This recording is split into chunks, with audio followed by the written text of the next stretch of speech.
Naam, assalamu alaikum warahmatullahi wabarakatuhu. Bismillahi rahmani rahim.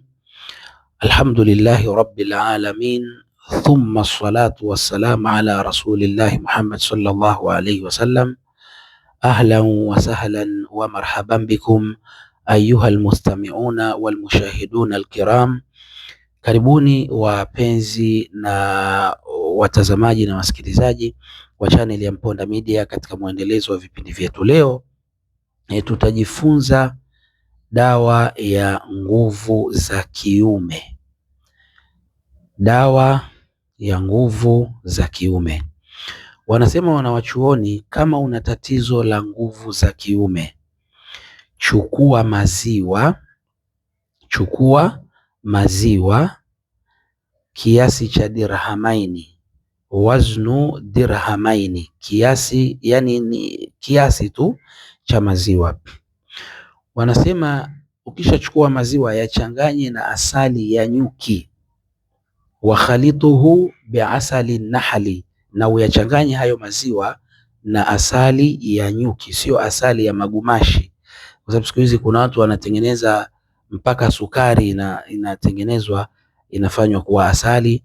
Wengine maji katika asali wanatia maji, wengine wanatia harufu, si asali si lolote, wanatia harufu tu ili isikikane kama asali. Kwa hiyo unatakiwa uchukue asali ya nyuki ambayo ni manzuu raghwata, iliyoondolewa povu.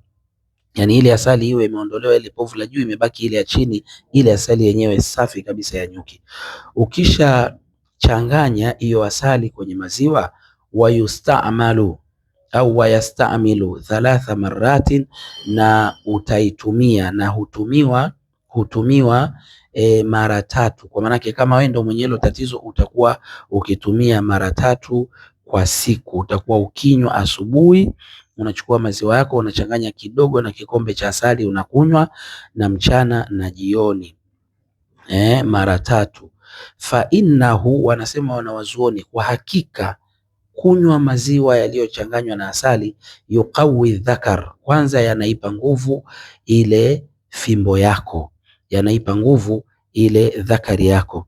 Wanasema wayuinul baa, na husaidia uwezo wa tendo la ndoa. Inasaidia pale katika uwezo wa tendo la ndoa, unakuwa una uwezo tena. Inasaidia i'anatun baligha, msaada mkubwa kabisa kwa idhini ya Mwenyezi Mungu.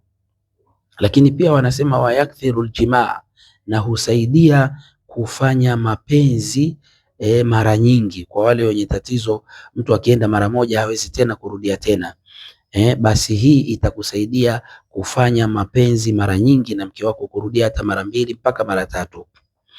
Lakini wanasema wayahiju shahwa, lakini pia faida yake nyingine ya maziwa ukichanganya na asali, huamsha hamu. Kuna watu wana tatizo la kukosa hamu ile ya kufanya tendo la ndoa na mkewe, anakosa kabisa. Kuna watu wana hiyo shida. Sasa hii maziwa ukichanganya na asali ukanywa, basi yahiju shahwa, huamsha ile hamu ya kufanya tendo la ndoa na mke wako. Wayadhhabu alghammu walhammu, na uondoa huzuni na majonzi. Ukinywa maziwa ambayo yamechanganywa na asali huondoa huzuni na majonzi. Kwa hivyo utakunywa ama utafuata utaratibu huu kama una tatizo la nguvu za kiume, mpaka pale utakapoona tatizo limekwisha biidhnillahi subhanahu wa ta'ala.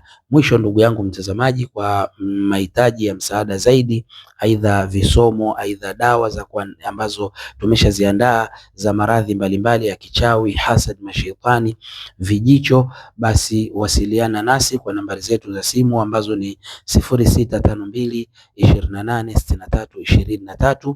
Wallahu a'lam. Assalamu alaikum warahmatullahi wabarakatuh.